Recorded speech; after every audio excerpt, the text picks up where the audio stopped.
जय हिंद, वंदे मातरम। साथियों, आप सभी का एक बार फिर से स्वागत है आपके अपने YouTube परिवार डिफेंस वॉरियर एकेडमी में। दोस्तों, मैं देवेंद्र कुमार आप सभी का एक बार फिर से स्वागत करता हूं अपने YouTube चैनल में। दोस्तों, ये रास्ता ले ही जाएगा मंजिल तक, तू हौसला तो रख। कभी सुना है कि अंधेरे ने सुबह ना होने दी हो। जी हाँ दोस्तों, अभी आप तक कभी ऐसा सुना है कि अंधेरा हुआ हो, रात हुई हो और सुबह ना हुई हो? ऐसा तो नहीं हुआ है ना आपके जीवन में। तो दोस्तों, वैसे ठीक ही है कि आप अगर लगातार निरंतर जीवन में मेहनत करते रहेंगे, कब तक आप सफल रहेंगे? कभी ना कभी तो सफल होंगे ही ना। तो इसी क्रम में दोस्तों, लगातार आपको मेहनत करना है, आगे बढ़ना है। आपका सीआरपीएफ ट्रेडमैन एग्जाम के परीक्षा की दृष्टि से बहुत ही महत्वपूर्ण क्वेश्चन आज लेके आया हूं, जो आपकी परीक्षाओं में पिछले साल कई बार पूछे गए हैं। उन्हीं प्रश्नों का आज हम लोग जिक्र करने वाले हैं, जो बहुत ही महत्वपूर्ण है।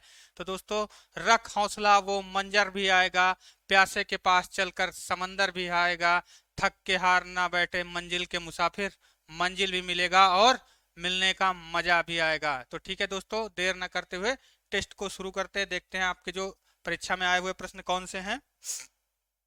पहला प्रश्न देखते हैं दोस्तों, सफेद क्रांति क्यों लॉन्च हुई थी? प्रश्न है आपका, सफेद क्रांति क्यों लॉन्च हुई थी?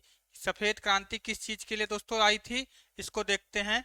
ऑप्शंस देख लेते हैं। सफेद पेंट बनाना था, सफेद सीमेंट बनाना था, दूध और अंडे का उत्पादन करना था, या फिर इनमें से कोई नहीं? दोस्तों, जो वो क्या कहते हैं, व्हाइट रेवोल्यूशन या सफेद क्रांति किस लिए आई थी दोस्तों, आपको बताना है। तो आपका इसका सही जवाब होगा दोस्तों, सफेद क्रांति किस लिए आई थी दोस्तों? तो दूध और अंडे के उत्पादन को बढ़ाने के लिए। बहुत ही महत्वपूर्ण क्वेश्चन है दोस्तों, आपकी परीक्षा में लगातार पूछा जाता है। और भी कई सारी क्रांतियां हैं जो आपके पेपर में पूछी जाती हैं, जैसे लाल क्रांति दोस्तों। लाल क्रांति, लाल क्रांति दोस्तों किससे संबंधित है? तो मांस और टमाटर से दोस्तों, मांस और टमाटर से। इसी प्रकार आपकी काली क्रांति है, काली क्रांति, जो किससे संबंधित है? तो खनिज तेल से, खनिज तेल से दोस्तों। इसी प्रकार आपकी भूरी क्रांति है दोस्तों, भूरी क्रांति। भूरी क्रांति किससे संबंधित है दोस्तों? तो उर्वरक उत्पादन से, उर्वरक उत्पादन से दोस्तों, उर्वरक उत्पादन से। ठीक है। और कौन कौन सी क्रांतियां हैं दोस्तों? तो पीली क्रांति किससे संबंधित है? पीली क्रांति दोस्तों, पीली क्रांति तो दोस्तों तिलहन उत्पादन से, तिलहन उत्पादन से। ठीक है दोस्तों, ये सारी क्रांतियां आपकी बहुत ही महत्वपूर्ण है, लगातार आपके एग्जाम में पूछी जाती हैं। एक ना एक प्रश्न किसी न किसी परीक्षा में आ ही जाता है, इसीलिए हमने लगभग लगभग सारी क्रांतियां बता दी हैं। जो आपको आ रही हो याद कर लो, नोट डाउन कर सकते हो दोस्तों आप। ठीक है, अगला प्रश्न देखते हैं। बिड़ला मंदिर कहाँ पर स्थित है? बहुत आपकी पिछली परीक्षा में आया हुआ प्रश्न है दोस्तों, इंपॉर्टेंट प्रश्न है। बिड़ला मंदिर कहाँ पर है? मुंबई में है, कोलकाता में है, दिल्ली में है, चेन्नई में है? दोस्तों, आपको फटाफट जवाब देना है, क्योंकि समय हम लोग कम लेंगे, ज्यादा समय आपका नहीं बर्बाद करेंगे। दोस्तों, बिड़ला मंदिर कहाँ पर है? तो दोस्तों, बिड़ला मंदिर आपका दिल्ली में है। कहाँ पर है? दिल्ली में है। और विक्टोरिया मेमोरियल कहाँ है दोस्तों? तो कोलकाता में है।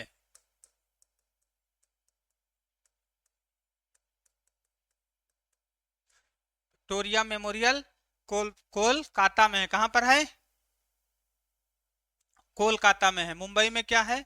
शिवाजी जी इंटरनेशनल टर्मिनल। कहां पर है दोस्तों? तो ये है आपका मुंबई में। ठीक है दोस्तों, अगला प्रश्न देखते हैं। कांधार कहां पर स्थित है? आप सभी को लगभग पता नहीं होगा ये प्रश्न, लेकिन आपकी परीक्षा में पूछा गया है, इसलिए मैंने इसको शामिल किया है। पाकिस्तान में है, बांग्लादेश में है, अफगानिस्तान में है, या भारत में है? दोस्तों, कांधार कहां पर है? जवाब दो मेरे शेरो। तो कांधार कहां पर है? ऑप्शन नंबर सी इसका सही जवाब हो जाएगा दोस्तों। कांधार अफगानिस्तान में स्थित है। अफगानिस्तान का एक प्रांत है। क्या है? एक प्रांत है दोस्तों। एक प्रांत है दोस्तों। आप कभी को कुछ कुछ लोगों को इसमें पता होगा कि 1997 में एक कांधार प्लेन हाईजैक हुआ था। कांधार भारत के नागरिकों जो त्रिभुवन एयरपोर्ट नेपाल से बैठे थे, आ रहे थे भारत, नई दिल्ली के लिए प्लेन उड़ा था, उसको आतंकवादियों ने हाईजैक कर लिया था और कहां पर ले जाके उतारा था? तो वो कांधार में ही उतारा था। ठीक है, तो कांधार कहां पर है? अफगानिस्तान में है। ठीक है, अगला प्रश्न देखते हैं। दांडी यात्रा किसने शुरू की?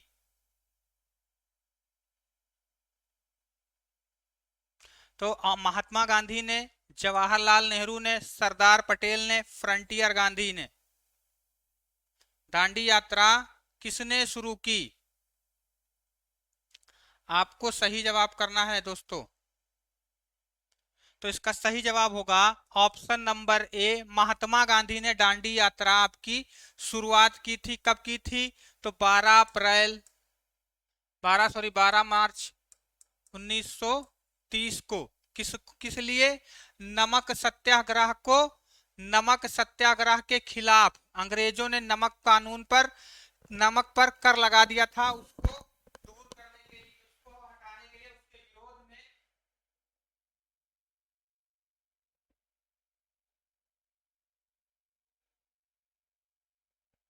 के विरोध में गांधी जी ने कौन सा आंदोलन की शुरुआत की थी?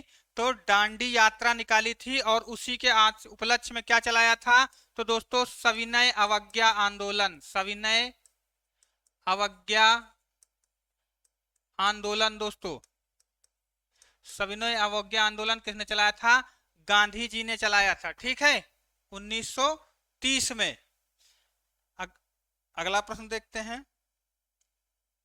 भारत की सबसे लंबी दूरी तक मार करने वाली मिसाइल कौन सी है? आकाश है, नाग है, अग्नि है, या फिर दुरंतो है?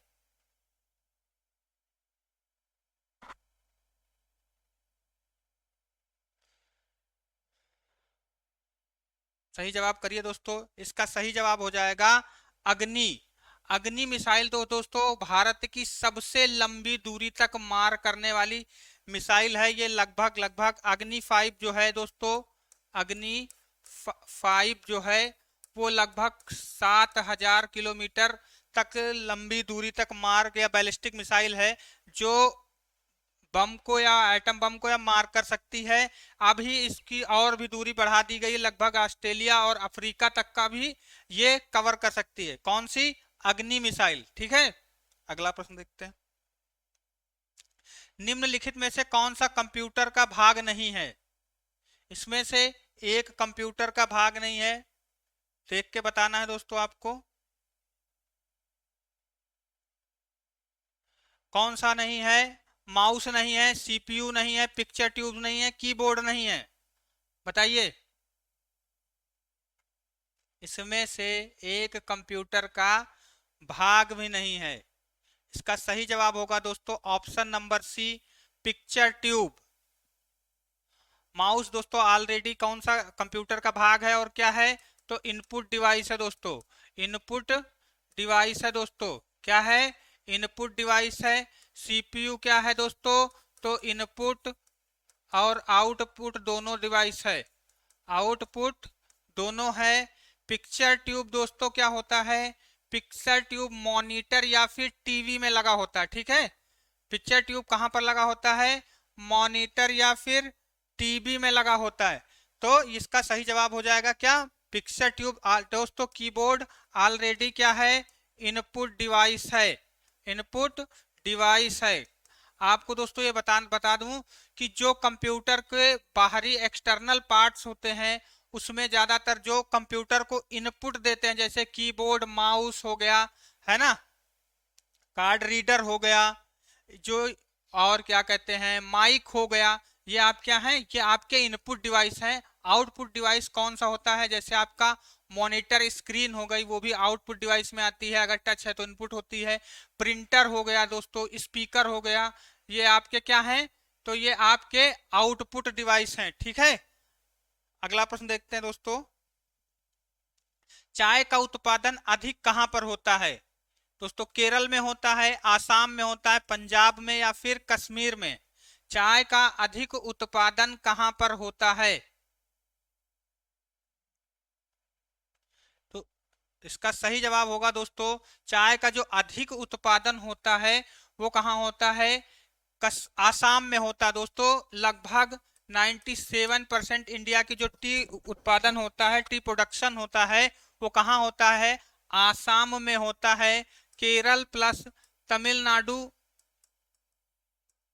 नाडु का जो बॉर्डर है, जो बॉर्डर एरिया है केरल और तमिलनाडु में, वहां पर भी चाय की खेती की जाती है या चाय का उत्पादन होता है। पर मुख्य रूप से दोस्तों चाय का उत्पादन कहाँ होता है? तो असम में होता है। अगला प्रश्न देखते हैं। हलसुर झील किस राज्य में स्थित है? ऑप्शन देख लेते हैं। केरल में, महाराष्ट्र में, कर्नाटक में या फिर गुजरात में। हलसुर झील कहां पर स्थित है? दोस्तों हलसुर झील कहां पर स्थित है? तो ऑप्शन नंबर सी इसका सही जवाब हो जाएगा। हलसुर झील कर्नाटक में स्थित है दोस्तों, ठीक है। केरल में कौन सी झील स्थित है? तो बेम्बनाड। बेम्बनाड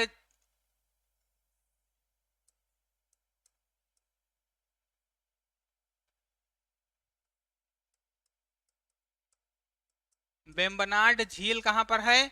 तो केरल में है दोस्तों, बेम्बनाड में। लोनार झील महाराष्ट्र में है दोस्तों, कहां पर है? महाराष्ट्र में है। और हलसुर कहां पर है? कर्नाटक में है, ठीक है दोस्तों। अगला प्रश्न देखते हैं। पंडित रविशंकर किस वाद्य यंत्र से संबंधित हैं? पंडित रविशंकर किस वाद्य यंत्र से संबंधित हैं? तबला वादन से, सितार वादन से, सरोद वादन से या फिर आपका इनमें से कोई नहीं। आपको सही जवाब करना है, जल्दी जल्दी करना है दोस्तों। जवानों आपको इस बार वर्दी लेना है तो जल्दी जल्दी आप। पंडित रविशंकर किससे? सितार वादक हैं दोस्तों, सितार वाद्य यंत्र से हैं। सितार वाद्य यंत्र बजाते थे और ये कहां से थे? तो दोस्तों बनारस घराने से। कहां से? बनारस घराने से। तबला कौन के प्रमुख के कौन बजाता था? तो दोस्तों जाकिर हुसैन। सरोद वादक में दोस्तों कौन प्रसिद्ध है? तो अमजद अली। अमजद अली किसमें प्रसिद्ध हैं? सरोज वादन में। आपकी परीक्षा में ये प्रश्न पूछे गए हैं तो आप एक बार अच्छे से याद कर लीजिए, ठीक है। अगला प्रश्न देखते हैं। कल्पना चावला कौन थी दोस्तों? आप में से बहुत सारे लोगों को पता है कि कल्पना चावला कौन थी, आपको इसका जवाब देना है। खिलाड़ी थी, अंतरिक्ष यात्री थी, अभिनेत्री थी या इनमें से कोई नहीं? कल्पना चावला कौन थी?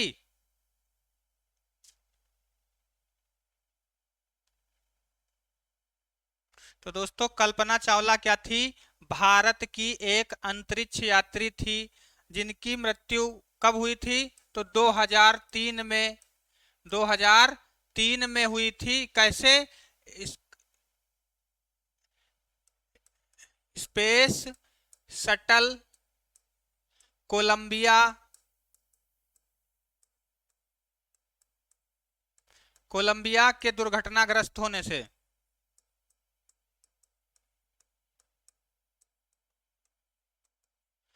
दोस्तों कल्पना चावला की अंतरिक्ष से आते समय स्पेस शटल जो कोलंबिया था वो दुर्घटनाग्रस्त हो गया था या जहां हवा में जल गया था, उसके कारण इनकी मृत्यु हो गई थी। ये भारत की पहली महिला अंतरिक्ष यात्री हैं, आपको याद रखना है, आपकी परीक्षा में पूछा जाता है। भारत की पहली महिला अंतरिक्ष यात्री।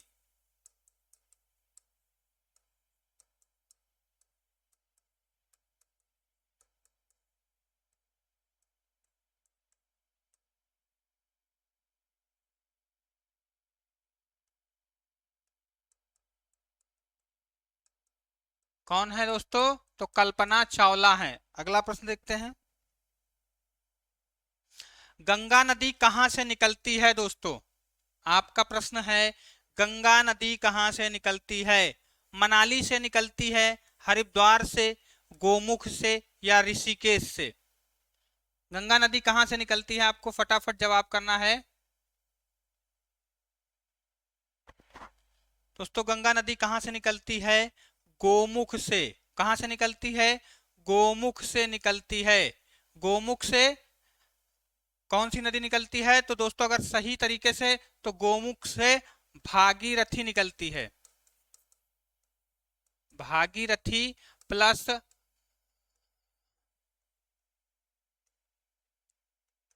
अलकनंदा और बहुत सारी नदियों का जब संगम होता है, तो जब लास्ट में ऋषिकेश में नीचे आके धरती पे जब आती पहाड़ों से उतर के, तब इसका क्या नाम पड़ता है? गंगा पड़ता है। ठीक है दोस्तों, तो गंगा कहाँ से निकलती है? तो गोमुख से निकलती है, या कह सकते हो गंगोत्री से निकलती है। अमेरिका का पहला राष्ट्रपति कौन था? प्रश्न है, अमेरिका का पहला राष्ट्रपति कौन था? George Washington, George Bush, bill Clinton या बराक ओबामा?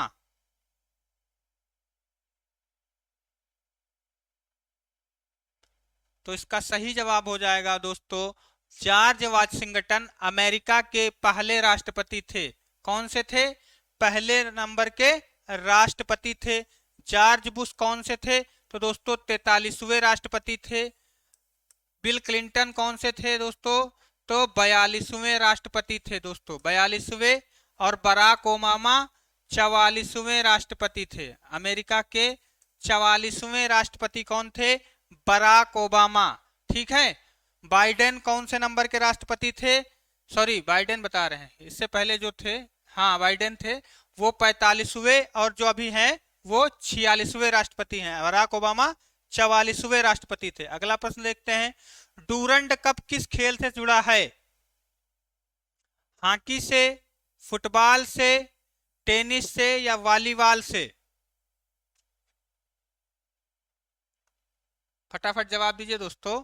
तो दोस्तों डूरंड कप किससे संबंधित है? तो डूरंड कप फुटबॉल से संबंधित है। हॉकी से क्या संबंधित है? तो Santosh Trophy, Santosh Trophy, Subroto Cup, Subroto Cup, है ना। टेनिस से क्या संबंधित है? तो डेविस कप। डेविस कप किससे संबंधित है? तो टेनिस से। डूरंड कप किससे संबंधित है? तो फुटबॉल से। ऑप्शन नंबर बी आपका सही जवाब हो जाएगा। ठीक है। यूएसए की मुद्रा क्या है?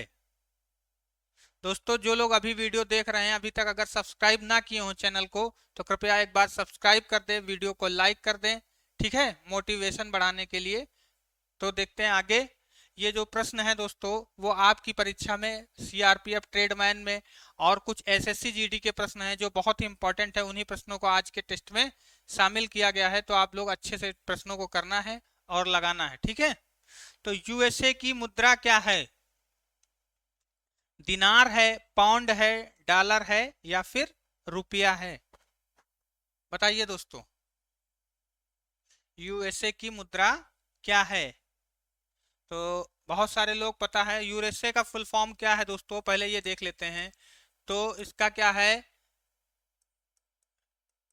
United state of America. USA का फुल फॉर्म क्या है? यूनाइटेड स्टेट ऑफ अमेरिका या संयुक्त राज्य अमेरिका। ठीक है दोस्तों। तो अब बहुत सारे लोगों को पता चल चुका होगा कि अमेरिका की मुद्रा क्या है। तो दोस्तों अमेरिका की मुद्रा ऑप्शन नंबर सी डॉलर है। ठीक है दोस्तों, डॉलर कहाँ की मुद्रा है? तो अमेरिका की है। रुपया कहाँ का है दोस्तों? भारत, पाकिस्तान, श्रीलंका, श्रीलंका, नेपाल, ठीक है दोस्तों, इंडोनेशिया,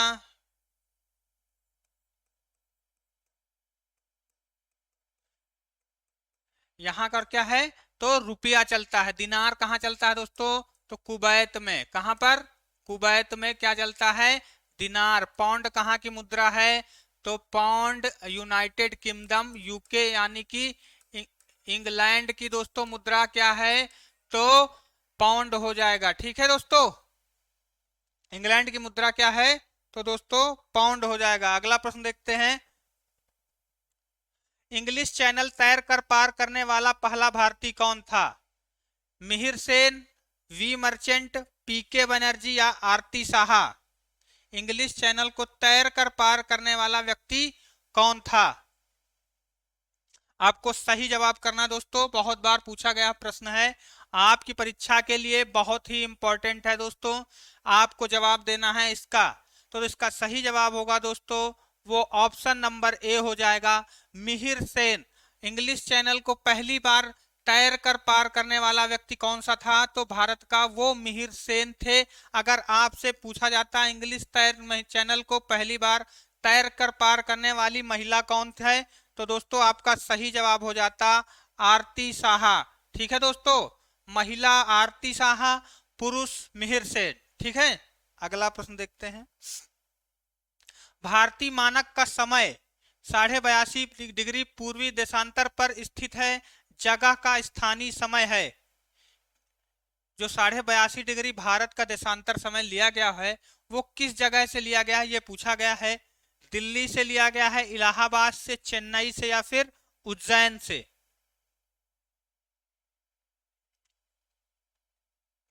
फटाफट बताइए दोस्तों, आपको जवाब करना है दोस्तों, तुमको जवाब करना है। इसका सही जवाब होगा दोस्तों इलाहाबाद के नैनी नामक जगह से। कहां पर? नैनी से। नैनी से भारत का ग्रीनविच टाइम जो 82.5 डिग्री है वो लिया गया है। ठीक है दोस्तों, अगला प्रश्न देखते हैं। सूर्य से सबसे दूर कौन सा ग्रह है? सूर्य के सबसे दूरी पर स्थित ग्रह का क्या नाम है दोस्तों? नेपच्यून है, जुपिटर है, वीनस है, यूरेनस है?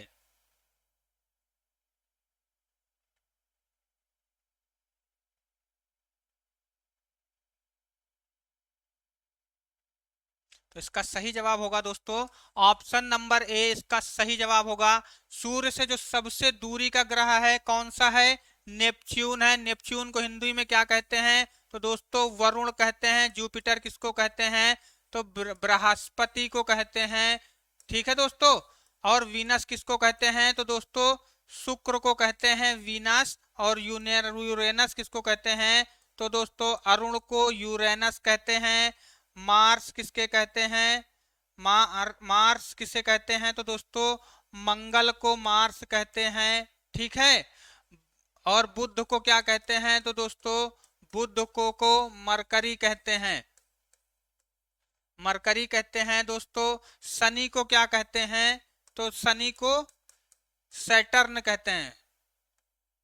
शनि को क्या कहते हैं? सैटर्न करते हैं। दोस्तों आपको दो ग्रहों को हिंदी और अंग्रेजी दोनों भाषाओं में नाम याद करना है। कभी कभी इंग्लिश में पूछ लेता है तो बच्चे कंफ्यूज हो जाते हैं, इसलिए हिंदी और अंग्रेजी में दोनों में आपको आना चाहिए। जहां पर देखिए यहाँ पर पूछ लिया गया है तो अंग्रेजी में पूछा गया है, तो बहुत सारे बच्चों को नेपच्यून का मतलब नहीं पता है, इसलिए वो गलत करके आ जाएंगे। तो दोस्तों आपको गलत नहीं करना है, अच्छे से अंग्रेजी में भी याद कर लेना है। ठीक है, अखिल भारतीय आयुर्विज्ञान संस्थान कहां पर स्थित है? अखिल भारतीय आयुर्विज्ञान संस्थान कहां पर स्थित है? कानपुर में स्थित है, बेंगलुरु में स्थित है, नई दिल्ली में या फिर लखनऊ में?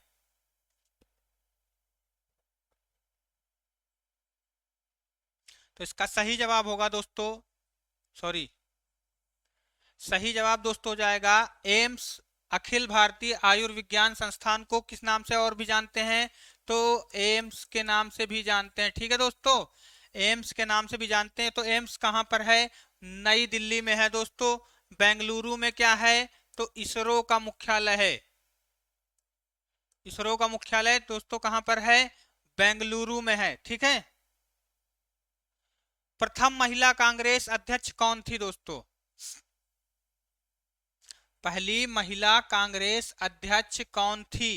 सोनिया गांधी थी, इंदिरा गांधी थी, एनी बेसेंट थी या फिर सरोजिनी नायडू? जवाब दीजिए दोस्तों।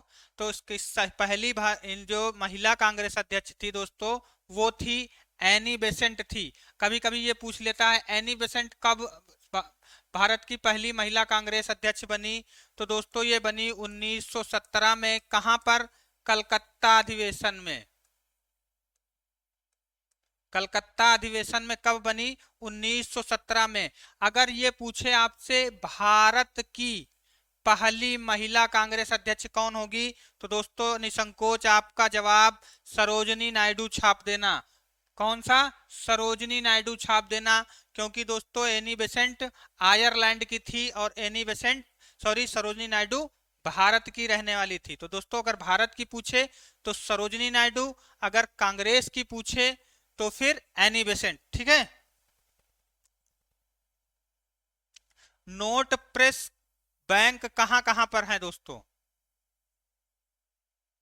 ठीक है, आपको बताना है नोट प्रेस बैंक कहां पर है। जल्दी जल्दी ऑप्शन करिए सर।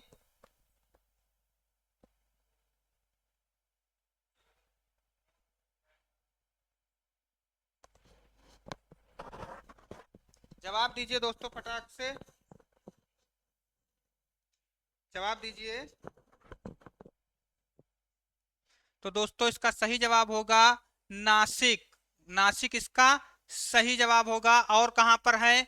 तो देवास में दोस्तों है, देवास में है। और साल बोनी में है, जहां से नोट छपते हैं दोस्तों। कहां से? देवास में, सालबोनी में। और कहां से नोट छपते हैं दोस्तों? तो मैसूर में भी नोटों की छपाई होती है। ठीक है, तो सही जवाब क्या हो जाएगा? नासिक इसका सही जवाब होगा। देवास में भी नोट की छपने की वो है, और सालबोनी में और मैसूर में भी नोट प्रेस बैंक आपका है। तो ये 4 जगह भारत में नोट प्रेस बैंक हैं जहां पर नोट छपते हैं। अगला प्रश्न देखते हैं। गांधी जी का भारत में सर्वप्रथम कौन सा आंदोलन था? गांधी जी का भारत में सर्वप्रथम कौन सा आंदोलन था? दोस्तों सविनय अवज्ञा आंदोलन 1930, चंपारण सत्याग्रह 1917, भारत छोड़ो आंदोलन 1942, या इनमें से कोई नहीं? बताइए दोस्तों।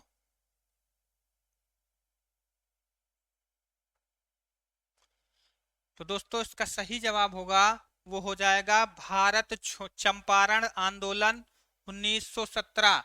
गांधी जी ने पहला सत्याग्रह कहां से किया था? तो चंपारण बिहार में किया था। कहां पर किया था? चंपारण बिहार में दोस्तों। ठीक है। भारत छोड़ो आंदोलन 1942 में हुआ। सविनय अवज्ञा आंदोलन 1900 में 1930 में हुआ। असहयोग आंदोलन दोस्तों कब हुआ? असहयोग आंदोलन कब हुआ? तो दोस्तों ये आपका 1920 में हुआ था। कब हुआ था? 1920 में असहयोग आंदोलन हुआ। अगला प्रश्न देखते हैं। राष्ट्रगान सर्वप्रथम राष्ट्रीय कांग्रेस के किस अधिवेशन में गाया गया था? राष्ट्रगान, भारत राष्ट्रगान राष्ट्रीय कांग्रेस के किस अधिवेशन में गाया गया पहली बार? कोलकाता में, चेन्नई में, मुंबई में, या फिर लाहौर में? तो दोस्तों इसका सही जवाब होगा, क्योंकि समय ज्यादा नहीं लेना है, कम समय आप में आपको ज्यादा से ज्यादा क्वेश्चन कराने हैं, तो सही जवाब हो जाएगा कोलकाता में दोस्तों। कब हुआ था? तो 1911 में कोलकाता अधिवेशन में पहली बार राष्ट्रगान गाया गया था दोस्तों। और 24 जनवरी 1950 को भारत के संविधान ने राष्ट्रगान को अपनाया था। कब? 24 जनवरी 1950 को। तो पहली बार कब गाया गया? कोलकाता अधिवेशन में। कब गाया गया? 1911 में। ठीक है। अगर दोस्तों आपसे ये पूछ लेता राष्ट्रीय गीत कब पहली बार कब गाया गया? राष्ट्रीय गीत, राष्ट्रीय गीत पहली बार कब गाया गया? तो लिख लेता है 1896 में दोस्तों पहली बार राष्ट्रगीत को गाया गया था। कब गाया गया था? तो 1896 में। अगला प्रश्न देखते हैं। आपातकाल की घोषणा किस अनुच्छेद में निहित है? किस अनुच्छेद के अंतर्गत आपातकाल की घोषणा की जाती है? अनुच्छेद 352 में, अनुच्छेद 356 में, अनुच्छेद 360 में।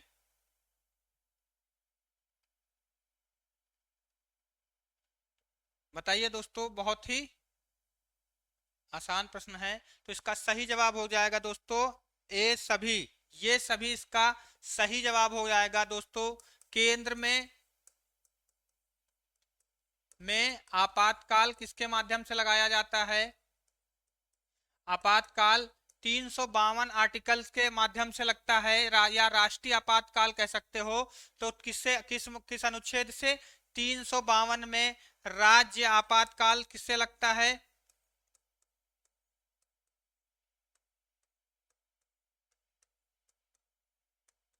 राज्य में आपातकाल 356 अनुच्छेद के माध्यम से लगता है।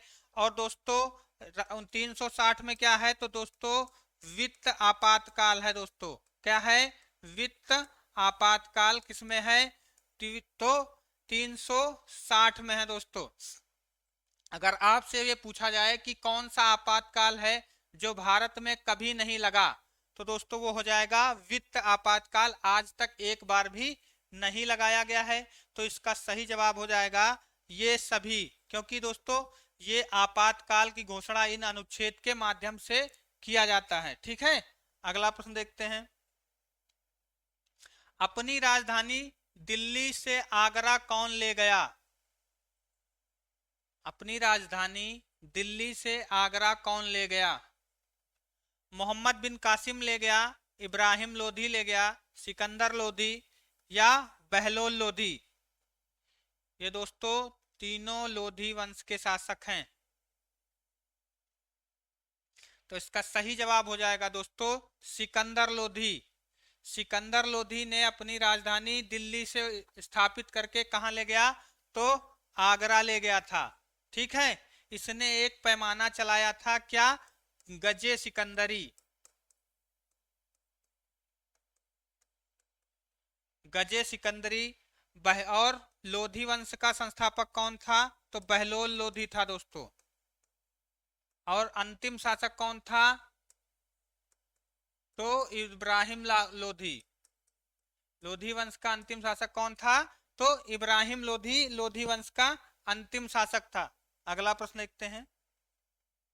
ग्रीन पार्क स्टेडियम कहां पर स्थित है? आईपीएल चल रहा है दोस्तों इस समय, आपका उसी से आया हुआ ये प्रश्न है। हो सकता है आपके एग्जाम में भी ऐसा प्रश्न छप जाए, क्योंकि इस समय आईपीएल की चर्चा हर तरफ है। तो दिल्ली में है, कोलकाता में है, कानपुर में है या फिर चेन्नई में है? कहां पर है दोस्तों ग्रीन पार्क स्टेडियम? क्रिकेट प्रेमी तो जरूर जान रहे होंगे कि ग्रीन पार्क स्टेडियम कहां पर है। तो ज्यादा देर ना लेते हुए इसका सही जवाब होगा दोस्तों ग्रीन पार्क स्टेडियम कानपुर में है। चेन्नई में कौन सा स्टेडियम है? तो ए चिदम्बरम। चिदम्बरम स्टेडियम कहाँ है? चेन्नई में है। कोलकाता में कौन सा है? कोलकाता, दिल्ली में कौन सा है? तो फिरोज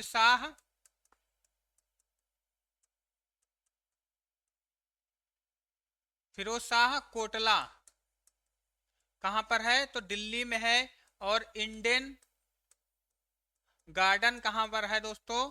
तो कोलकाता में है। कानपुर में ग्रीन पार्क है दोस्तों। तो इन शहरों में जो उपस्थित स्टेडियम हैं उनके नाम है, आपको याद कर लेना है। हो सकता है इस बार ट्रेडमैन की परीक्षा में किसी न किसी स्टेडियम का नाम पूछ लिया जाए, तो आपको छाप देना है दोस्तों। अगला प्रश्न देखते हैं। मेरा संघर्ष मीन कैंप पुस्तक के लेखक कौन हैं? आपकी दोस्तों परीक्षा में आया हुआ प्रश्न है, सीआरपीएफ ट्रेडमैन में पूछा गया प्रश्न है, इसीलिए इसको इस टेस्ट में शामिल किया गया है। आपको बताना है मेरा संघर्ष मीन कैंप पुस्तक के लेखक कौन है? कार्ल मार्क्स हैं, लियो टॉल्स्टॉय हैं, एडोल्फ हिटलर हैं या शेक्सपियर हैं दोस्तों? तो इसका सही जवाब होगा दोस्तों एडोल्फ हिटलर। मेरा संघर्ष नामक पुस्तक किसने लिखी है? एडोल्फ हिटलर ने लिखी है। कार्ल मार्क्स ने दोस्तों क्या लिखा है? तो दोस्तों दास कैपिटल, आपकी परीक्षा में ये बहुत पूछा जाता है। दास कैपिटल का लेखक का नाम पूछा जाता है, तो कौन है? कार्ल मार्क्स हैं दोस्तों। ठीक है। हाइड्रोजन बम का सिद्धांत पर काम करता है। हाइड्रोजन बम किस सिद्धांत पर काम करता है? नाभिकीय विकिरण पर, नाभिक खंड खंड करके, नाभिकीय संलयन पर, या कोई नहीं? हाइड्रोजन बम किस सिद्धांत पर काम करता है दोस्तों? तो इसका सही जवाब होगा दोस्तों हाइड्रोजन बम नाभिकीय संलयन पर काम करता है। और नाभिकीय विखंडन पर कौन कौन काम करता है? नाभिकीय विखंडन पर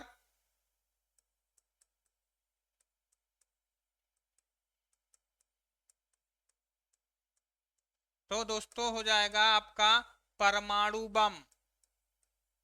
परमाणु बम, परमाणु बम पहली बार कहां गिराया गया? तो 6 अगस्त,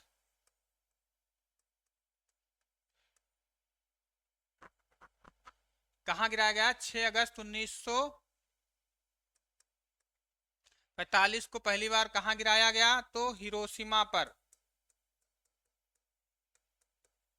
और 9 अगस्त को कहां गिराया गया? तो नागासाकी पर।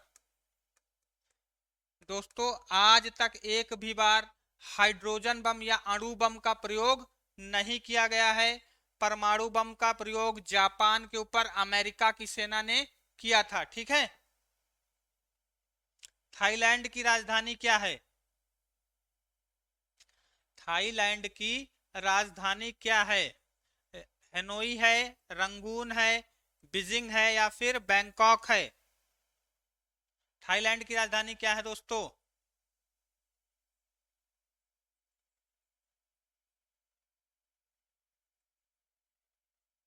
तो दोस्तों इसका सही जवाब होगा, वो हो जाएगा बैंकॉक। बीजिंग कहाँ की राजधानी है? तो दोस्तों चीन की राजधानी है। क्या है? कहाँ की राजधानी है? तो चीन की है। रंगून कहाँ की है? म्यांमार की दोस्तों। कहाँ की है? हनोई कहाँ की है दोस्तों? तो हनोई हो जाएगी वियतनाम की दोस्तों। ठीक है। चीन की राजधानी क्या है? तो बीजिंग है। अगला प्रश्न देखते हैं।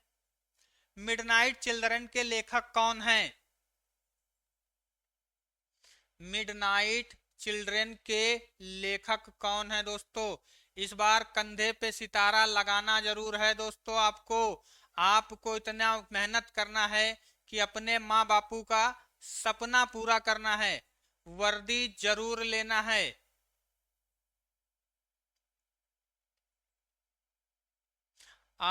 इस बार उन सब जलने वालों को दिखा देना है कि मेरे अंदर भी आग थी, मैं भी कुछ कर सकता था, और करके दिखा दिया है। तो दोस्तों इस बार वर्दी आपको लेना ही लेना है। तो मिडनाइट चिल्ड्रन के लेखक कौन हैं? सलमान रुश्दी हैं, अरुंधति राय हैं, चेतन भगत हैं, या BS नैपाल हैं? कौन है दोस्तों?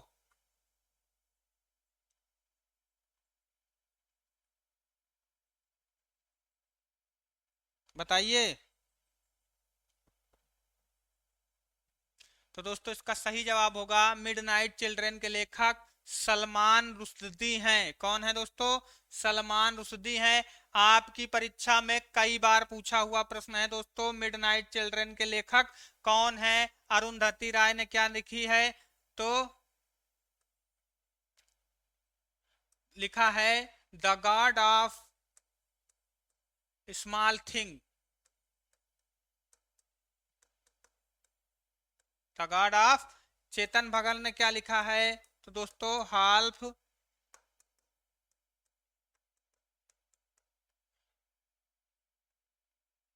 Half girlfriend. ठीक है दोस्तों। VS नेपाल ने क्या लिखा है? बताइए दोस्तों। VS नेपाल ने क्या लिखा है? तो फ्री स्टेट।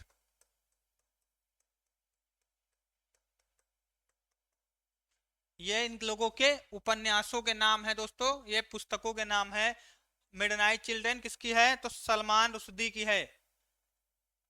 अगला प्रश्न देखते हैं, सबसे बड़ा नदी द्वीप कौन सा है? अंडमान निकोबार है, लक्षद्वीप है, मांजुली है या फिर उमानंदा? सबसे बड़ा नदी द्वीप कौन सा है दोस्तों? बताइए जवानों। तो सबसे बड़ा नदी द्वीप कौन सा है? मांजुली नदी द्वीप है। कौन सा है? मांजुली। ये किस नदी पर पूछ ले स्थित है? तो दोस्तों सही जवाब हो जाएगा ब्रह्मपुत्र नदी पर। ब्रह्मपुत्र नदी पर स्थित है। किस पर? ब्रह्मपुत्र नदी पर कौन सा द्वीप स्थित है? मांजुली। और सबसे छोटा द्वीप कौन सा है? तो उमानंदा। उमानंदा द्वीप सबसे छोटा है और ये भी ब्रह्मपुत्र नदी पर ही स्थित है। दोनों भारत के असम राज्य में स्थित हैं। ये दुनिया के छोटे और सबसे बड़े द्वीप हैं। तो दोस्तों ये थे आपकी परीक्षा में पूछे गए बहुत ही महत्वपूर्ण 30 प्रश्न। आपको आशा करता हूं वीडियो पसंद आया होगा। अगर पसंद आया है तो कृपया चैनल को लाइक करें, शेयर करें, सब्सक्राइब करें। वीडियो अच्छा लगे तो एक बार फिर से चैनल को सब्सक्राइब कर दें दोस्तों। इस बार सब्सक्राइब ना करना भूलें। ठीक है, तो वीडियो मिलते हैं दोस्तों नेक्स्ट वीडियो में। तब तक के लिए जय हिंद।